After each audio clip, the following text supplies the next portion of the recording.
Ahasiban nasu ayyutraku ayyaqulu amanna wa hum la yuftanun. Apakah manusia itu mengira bahwa mereka dibiarkan saja mengatakan kami telah beriman. Kami telah beriman kepada Allah. Kami adalah orang-orang yang mukmin. Kami orang-orang yang beriman kepada kitab. Kami orang-orang yang beriman kepada malaikat. Kami yang beriman kepada Rasul. Kami yang beriman kepada hari akhir. Dan kami pun beriman kepada qada dan qadar. Ingat saudara. Ahasiban nasu ayyutraku ayyaqulu amanna.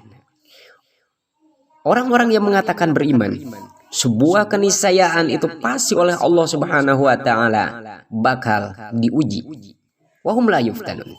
Tidak akan terjadi orang-orang yang beriman akan hidup di dunia tanpa sebuah ujian. Coba kita perhatikan setelahnya di ayat ketiganya. Walaqad fatanna alladzina min qablihim. Dan sesungguhnya kami telah menguji orang-orang yang sebelum mereka. Fala ya'lamanna Allahu alladzina shadaqu wa la ya'lamanna al-kadzibin. Maka sesungguhnya Allah mengetahui orang-orang yang benar dalam keimanannya, dan sesungguhnya Dia mengetahui orang-orang yang dusta dalam keimanannya. Apakah mereka mengatakan beriman itu adalah keimanannya tembus sampai hatinya? Apakah orang yang mengatakan beriman itu adalah hanya sebuah lipstik, hanya sebuah hiasan bibir saja? Dan ini akan ditentukan hasil atau tidak berhasilnya dalam sebuah ujian.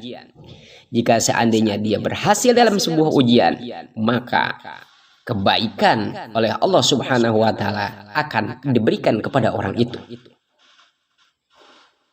Dalam salah satu hadis Rasulullah SAW bersabda yang diriwayatkan oleh Bukhari, "May yuridillahu bihi khairan yusib minhu." Barang siapa yang dikehendaki oleh Allah Subhanahu wa taala, dia akan menjadi orang baik, menjadi orang mukmin yang baik, menjadi orang muslim yang baik, maka pasti dia bakal diberikan musibah atau diberikan ujian oleh Allah Subhanahu wa taala untuk memastikan beriman atau tidak berimannya.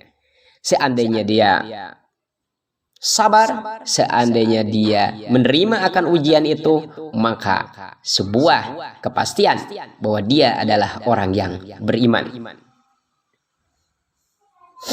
Dalam hadis lain yang diriwayatkan oleh At-Tirmidzi dan Ibnu Majah, Rasulullah SAW bersabda, "Inna idhamal jazaa'i ma'idhamil bala."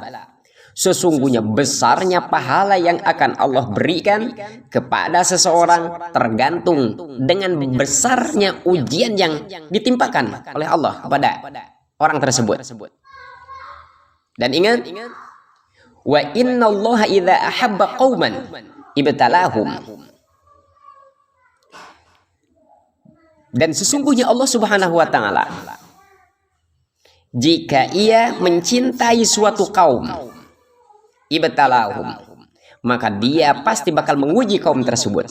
Kita ini adalah kaum-kaum yang beriman, maka pasti ujian yang akan diberikan kepada kita semuanya adalah ujian yang berhubungan dengan keimanan. Ujian yang berhubungan dengan istiqomah dalam keimanan kita. Faman radiya falahu ridha wa man sakhita falahu sukh. Maka siapa yang ridho dengan ujian dari Allah Subhanahu wa taala, itu menerima ketentuan daripada Allah, maka ia akan mendapatkan keridhoannya. Dan siapa yang membenci akan ujian itu, dia tidak menerima, maka ia akan mendapatkan kemurkaannya. Ini adalah sebuah ujian yang kita kembalikan. Ini adalah ujian yang cocok dengan fitrah kualitas manusia.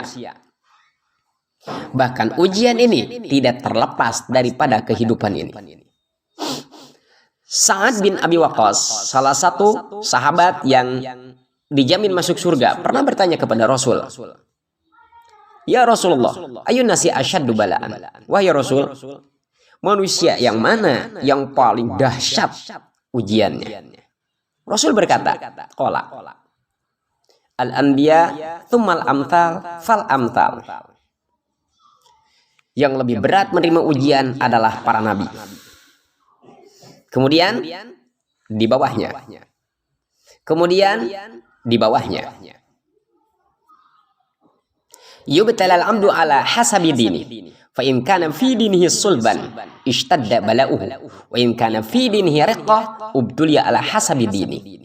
Fama yabrahul bala bil abdi hatta yatrukahu yamshi alal ardi wa ma alaihi min khati'ah.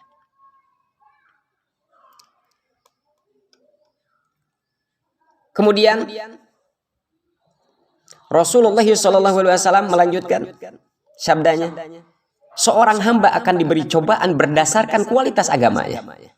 Seseorang akan diberikan ujian, diberikan musibah seukuran kualitas keimanannya. Apabila agamanya, imannya kuat, maka ujiannya semakin berat pula. Dan apabila agamanya lemah, maka dia akan diberi ujian sesuai dengan kadar agamanya. Cobaan akan senantiasa bersama seseorang hamba sampai dia dibiarkan berjalan di atas bumi ini tanpa membawa dosa sedikit pun. Jadi, alhasil kita bisa mendapatkan sebuah kesimpulan bahwa berat atau tidak berat ujian itu menunjukkan tentang kualitas iman kita, dan kualitas iman itu akan menunjukkan di surga mana kita akan diletakkan. Jadi mudah-mudahan untuk kita semuanya, bukan untuk menghindar dari sebuah ujian, dari sebuah cobaan, musibah, namun untuk kita semuanya bagaimana menyikapi ujian, bagaimana menyikapi musibah, bagaimana menyikapi apa yang sudah diberikan oleh Allah Subhanahu wa taala yang tidak sejalan, tidak sesuai dengan apa yang kita inginkan. Tentunya bagi orang-orang mukmin, bersabar dan berusaha itu adalah sebuah langkah. Semakin berat ujian, maka kita semuanya harus makin meningkatkan rasa syukur, karena ujian menunjukkan tentang kualitas iman kita semuanya. Amin ya Allah ya rabbal alamin.